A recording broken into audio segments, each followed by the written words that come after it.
Those are some of the many infantile reactions we see around us every day. They indicate that a part of one's personality isn't growing up with the rest. Now, what we need is some method of measuring our growth, comparing various parts of our personalities. Say, I have an idea, Mr. Edmonds. I think I can figure out my age. Anyway, I'd like to try. Just a minute. Don't you want your pencil? No, sir. I'll wait until I know how old I am.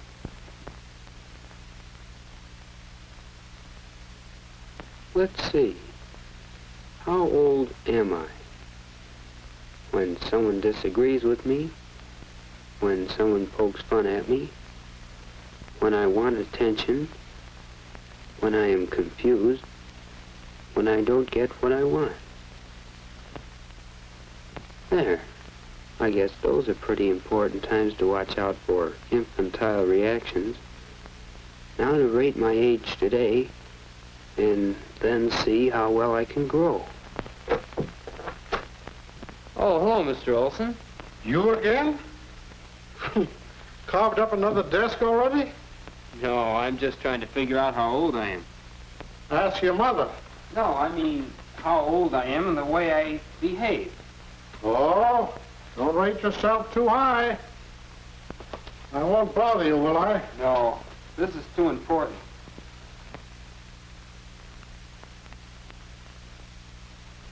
I thought of it 2 days ago, so I made several copies of this and had my parents rate my age in each of these points, and my best friend. My rating wasn't exactly high in some places. But it looks like a good rating system. What do you do now? Well, I'll have to work hard to bring my rating up. Here, for instance, where it says, how old am I when I don't get what I want? I rated myself 10 years old, and my dad put it even lower than that. So I'm going to get in the habit of controlling my temper, and maybe next month I'll have a better rating. And by next year, I want to catch up with my real age. That's something to look forward to. I'll see. Well, I'm not going to tell you all my ratings, but I thought you might want a copy of this. I certainly would. I think everyone here should rate himself and have his friends rate him this way, to make sure he grows up evenly. And gets rid of those infantile reactions. I think I'd like my pencil back now. It's there on the desk. Oh, thanks. Thanks, Mr. Edmonds. Goodbye.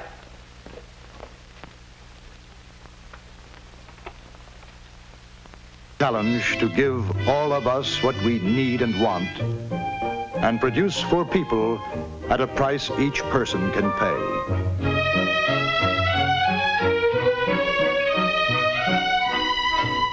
Accepting these challenges of human desire, the engineer, who knows what is wanted, leads the way for the men who know how to build it, to accommodate our constantly increasing population.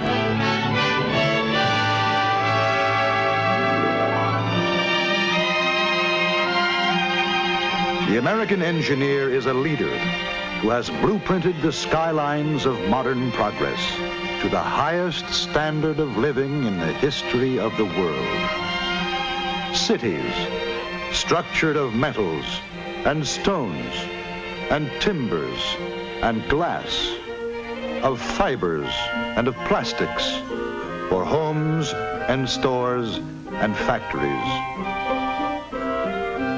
Every American city speeds ahead with the blessing of inventions, of mass production and construction made possible by the ingenuity of American engineers. The resources of the nation and the requirements of its people are a challenge to every engineer. Metallurgical, mechanical, electrical, chemical, civil, mining, and all the other engineers, working together to build the industry of the United States of America.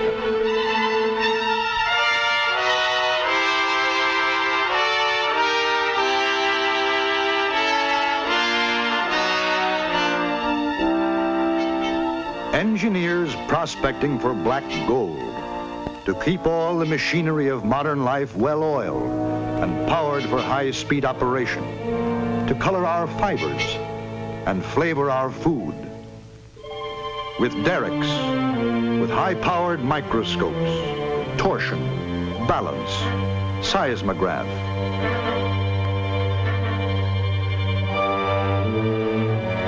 Even looking for minerals under the ocean floor.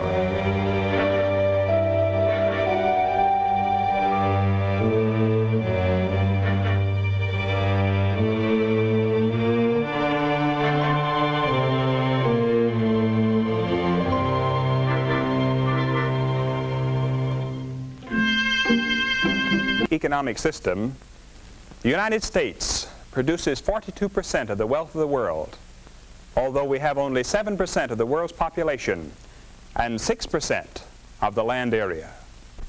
To sum it up, our system is morally right.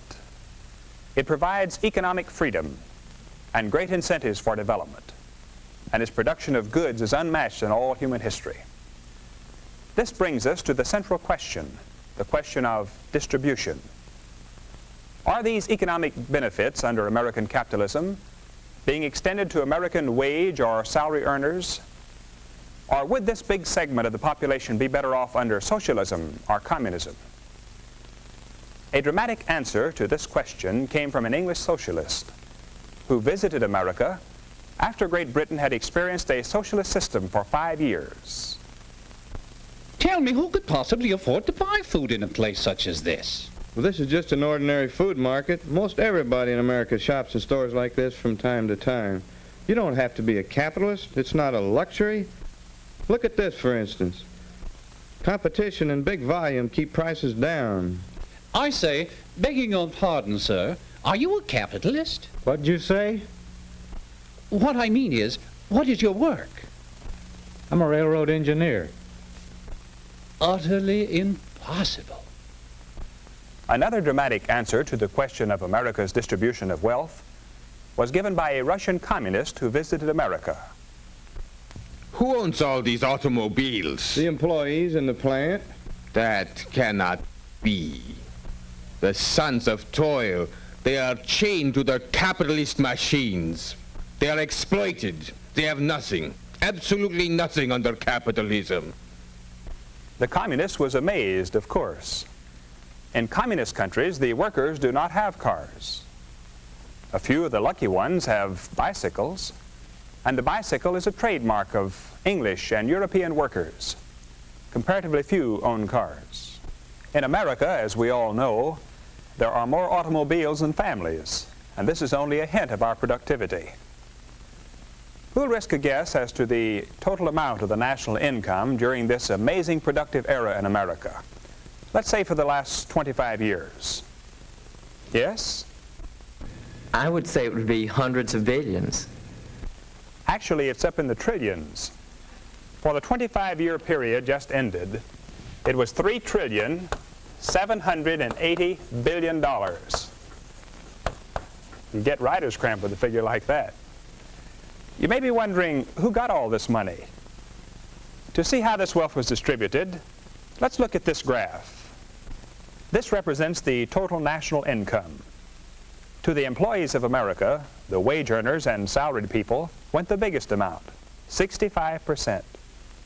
The self-employed, professional people and small business operators got the next share, 9.5%. The farmers and dairymen who supplied food markets and our processing plants with the raw foodstuffs received 6.5%. Stockholders, the people who could save a little money and invest it in business and industry, received 4%. And you will remember that this amount was widely diffused, since there are 18 million stockholders in America today. Their investments of their savings have built new factories, provided new machines and other equipment to make new jobs in industry. The corporations themselves receive 7.5% before payment of taxes. After taxes, they retained only 3.1% of the national income. The people who had property for rent received 4%. And lastly,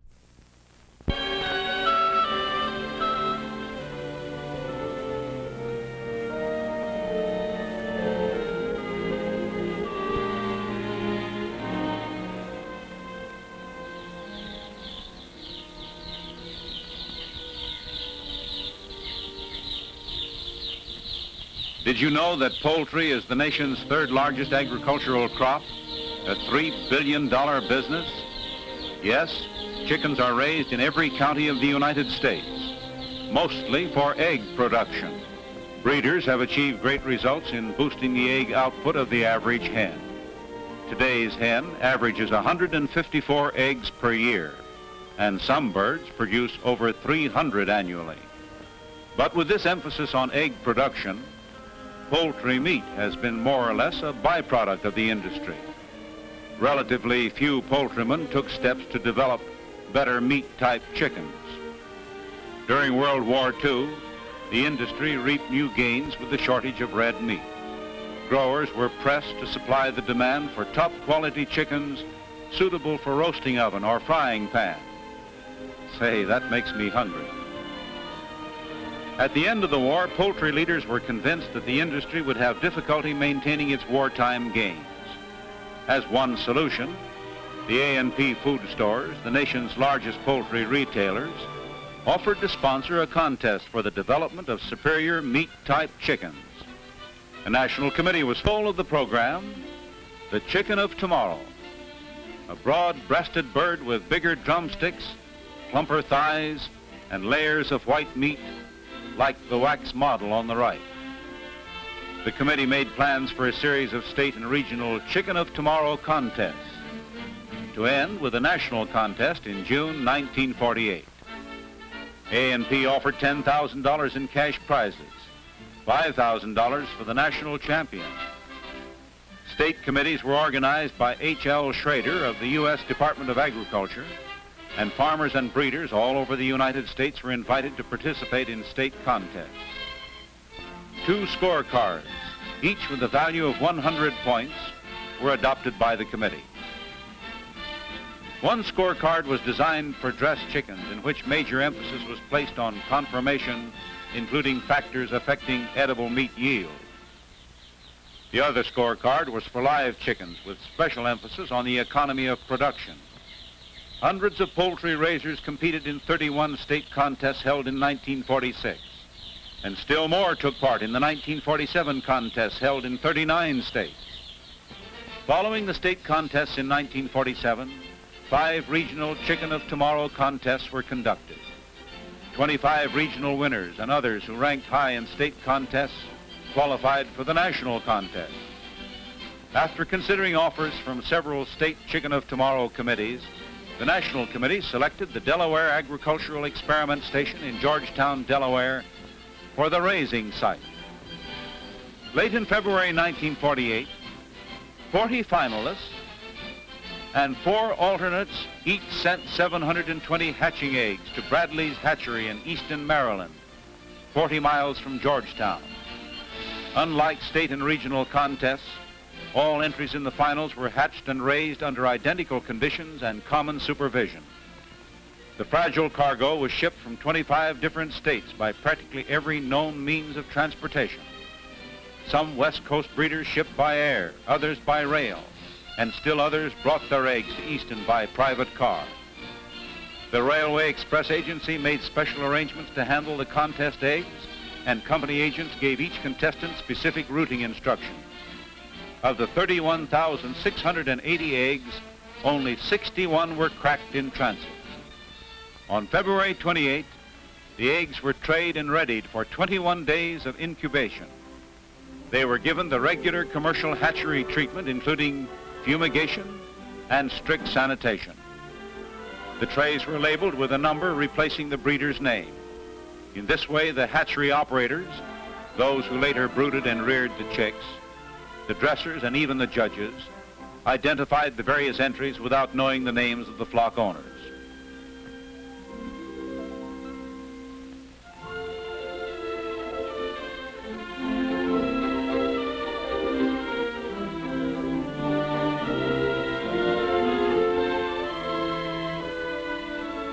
Automatic fountains, adequate quarters, warmth, clean, dry litter, ample food and water.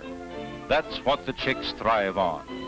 And these chicks had the very best in care and sanitation.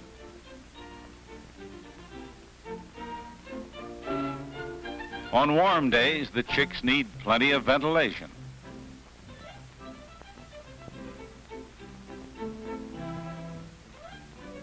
Professor Carl Seeger, superintendent of the experimental station, inspected the contest pens and kept daily records on vital statistics.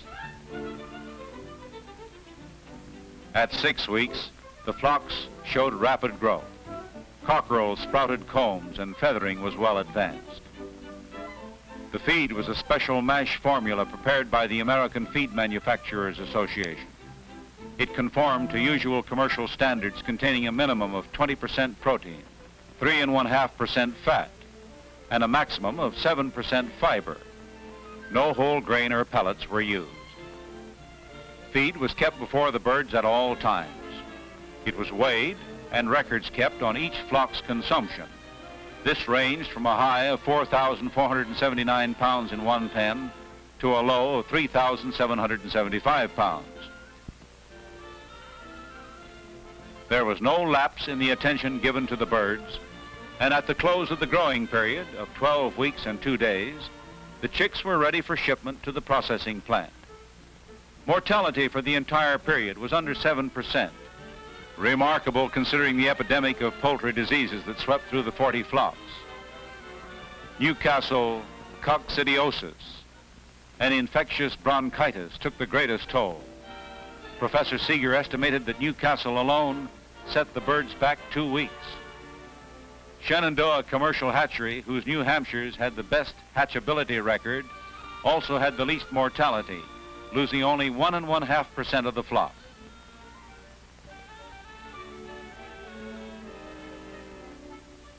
The coops were weighed at Georgetown, and this live weight figure used to calculate pounds of feed per pound of gain.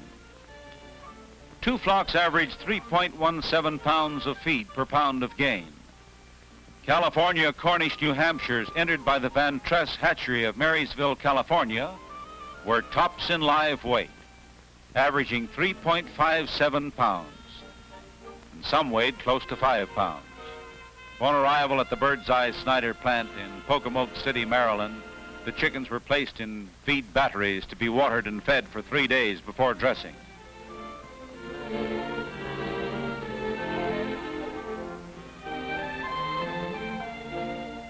The regular battery diet was given to the birds, and on Monday, June 21, each lot was dressed separately, cooled and ready for judging. Every 6th bird selected as a judge's sample and rated for meat characteristics. Uniformity of size, pin feathers, skin texture, conformation, and other factors affecting edible meat yield.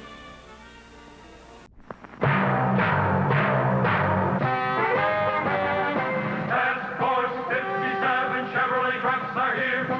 Task Force 57 Chevrolet. Chance of the Alcan run. There's a road that lies under northern skies toward the land of the midnight sun.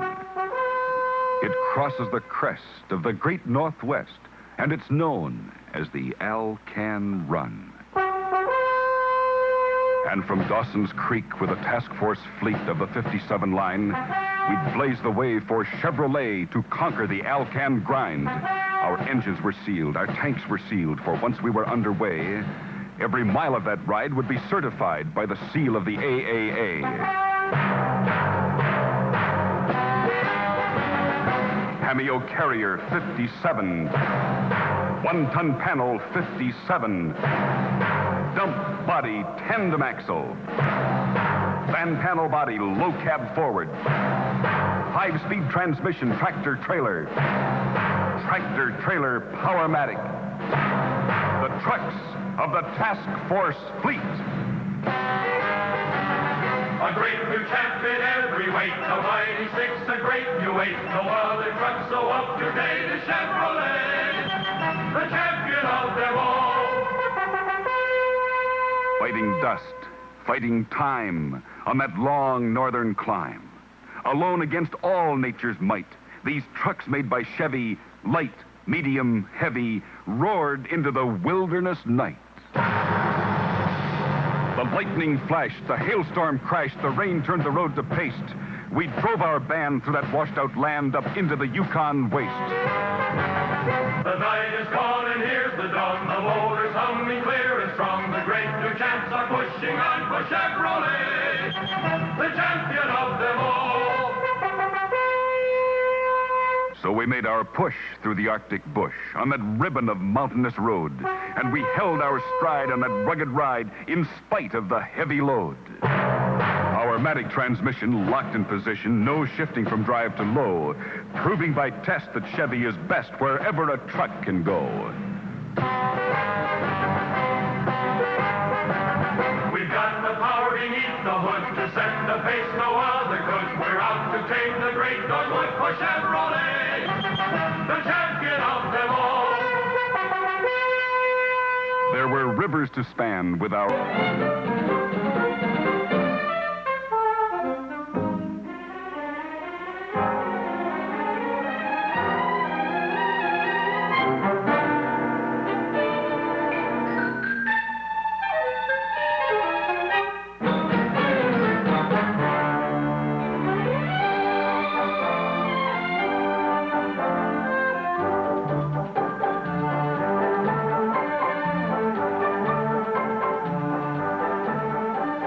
Yes, fun to see, fun to drive, fun to buy.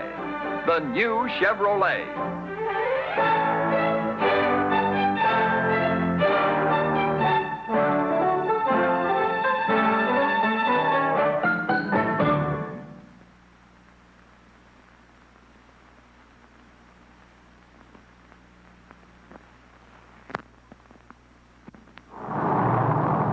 This is a C-124, the largest transport plane in the Air Force. It's no picnic flying a payload over country like this, and when ice fog moves in over those mountains, then you're heading for trouble. Enter GCA, Ground Control Approach, the eyes of the Air Force, guiding planes to safety in bad weather situations. Every precaution is taken, including an emergency standby generator. Oh, ice fog's really socking in now. 51054, I have you in radar contact. Ceiling is 0. Visibility 1/16 of a mile with ice fog, over. Roger, understand the weather. The ice fog up here is pretty bad. Let's make it good the first time, over. Perform your final cockpit check. Your gear down and locked, over. Roger, cockpit check completed. Gear down and locked, 5-4. Roger, 51054, your final controller. This is what the boys in the Arctic call a hairy situation. Our C-124 is flying totally blind through a treacherous ice-fogged mountain range, completely dependent upon GCA for its safe landing.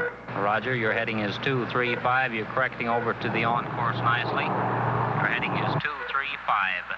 Now right, 3 degrees, heading 238. Stand by. Power failure. All contact with plane lost. The switch is turned on. The standby emergency generator, dependent on battery power, springs into instant action.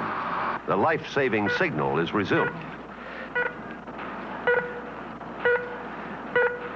5 miles east of the field. Continue heading 240 at 2,000, over. Roger, nice approach going tower frequency. Your heading is 238. You're now over touchdown point. Take over, complete your landing. Roger. We're home. Another Air Force mission accomplished. No sweat, thanks to GCA.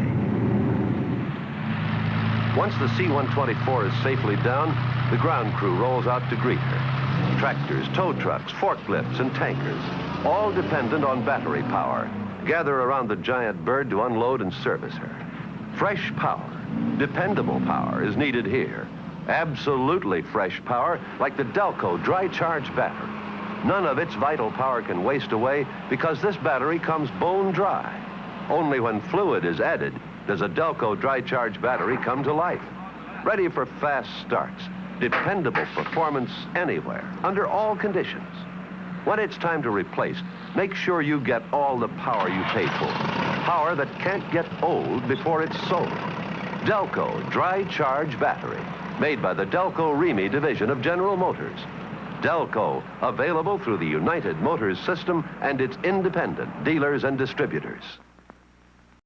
into a solution of copper sulfate through which a powerful electrical current runs, transferring molecules of copper from the solution to the record.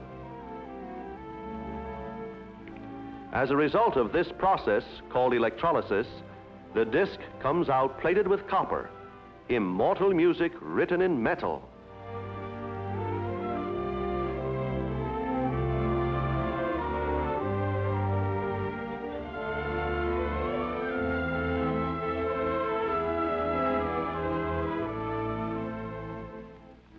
In a second bath, the copper coating is further built up. In these baths, electricity flows through the solution between two poles, one a block of copper and the other the disc itself. When the current passes from the copper into the solution, it carries with it charged molecules of metal called ions, which are drawn to the disc and penetrate its tiniest recesses, taking the exact shape of the grooves made by the original sound vibrations, ensuring perfect fidelity of tone in the final record.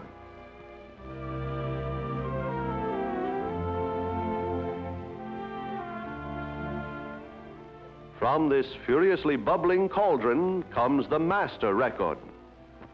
After the copper has taken the impression, the wax may be stripped away. This master matrix now could be used to press the final records, I was told, but it would not last long enough to turn out the millions of discs music lovers demand. Hence another disc called a mother matrix must be made first, and from that, stampers will be made to press the final records. When the master is finally stripped, the last traces of wax are washed away. The master matrix is carefully rinsed and scrubbed.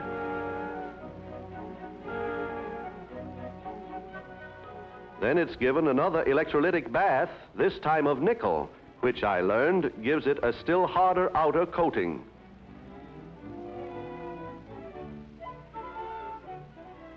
After this bath, the master is washed and dipped into a special solution that coats it with a fine film. Now into another copper bath, and this time the mother matrix starts to build up on the face of the master, taking the shape of the same grooves, capturing again the sweet tones of the flowing music.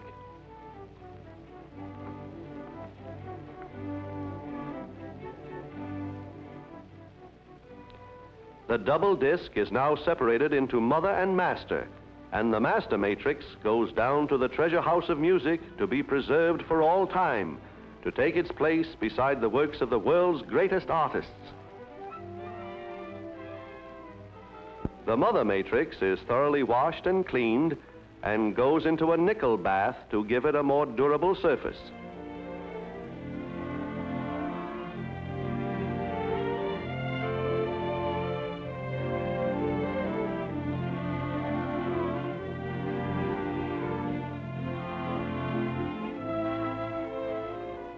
After another washing and film coating, it goes into another copper bath where the stamping matrix starts to build up. The double disc bubbles in its bath until the tiny electrified particles of copper grow into a hard, strong coating, and the plating is finished.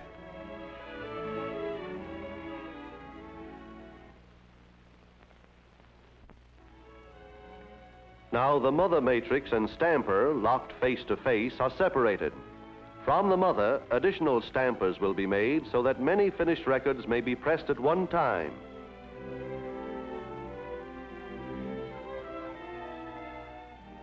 Before the stamper is ready to use, it receives a nickel plating and then another coat, this time of hard gleaming chromium, to give it resistance enough to last through many pressings. The matrix is washed once more, and now with other stampers, it will soon be ready to press the finished records. For still greater strength, the completed matrix is soldered to a rigid backing.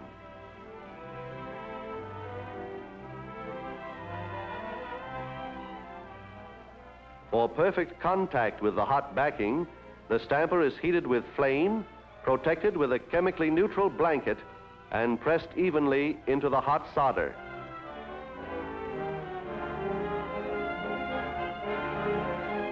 polished. After this is finished, comes a listening test, when the record is actually played for expert ears.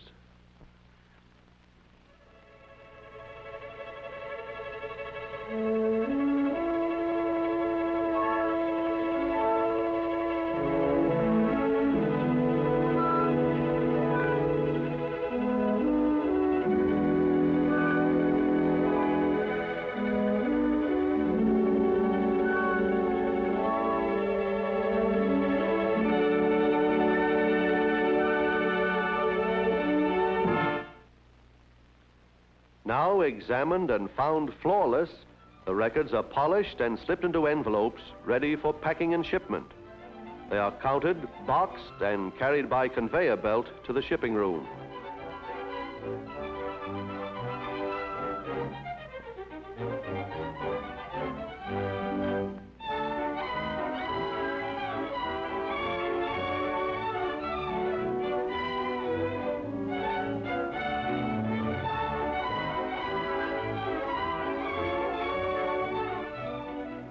From this room, the records go out to all parts of the world to bring joy and pleasure to millions of music lovers, to give them permanently the music they want when they want it.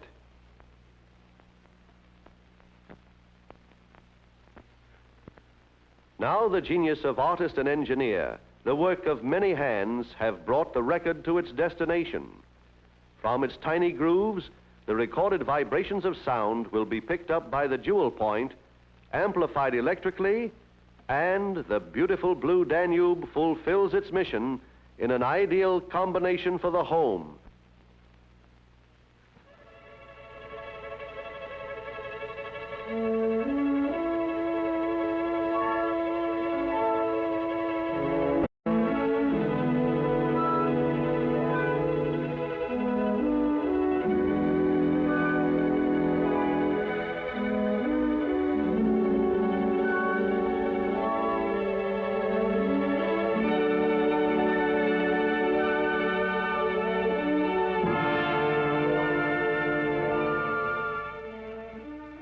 No matter what it is you want to hear at your command performance, it is recorded for you by the world's greatest artists.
crater of Mount Hood and the Pacific.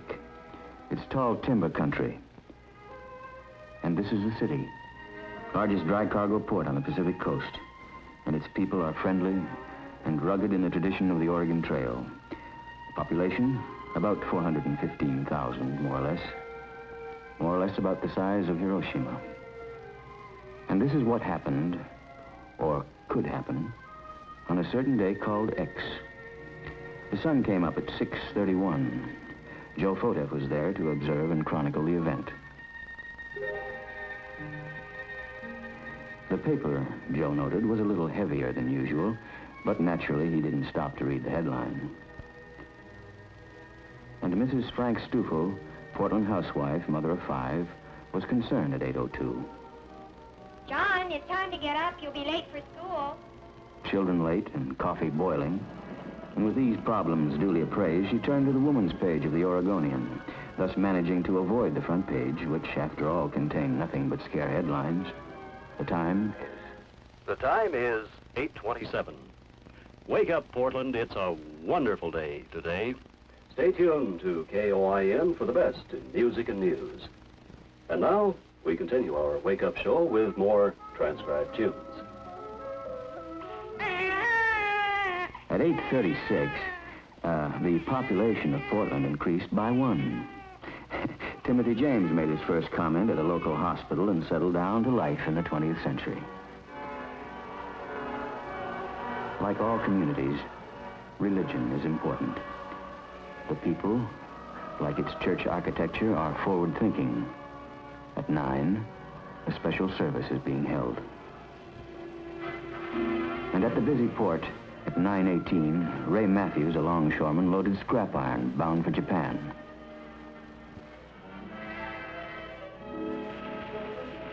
At 9:37,